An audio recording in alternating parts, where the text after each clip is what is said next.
ఇల్లు కట్టిస్తాను ధైర్యంగా.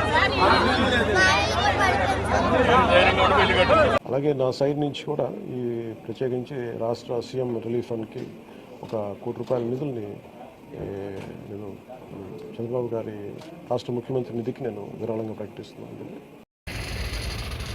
వరదల్లో ఇంతమంది సహాయ సహకారాలు నిమగ్నమే ఉన్నారు. ఫుడ్ పర్యవేక్షణ చేస్తున్న గోయల్ రవిచంద్ర గారు,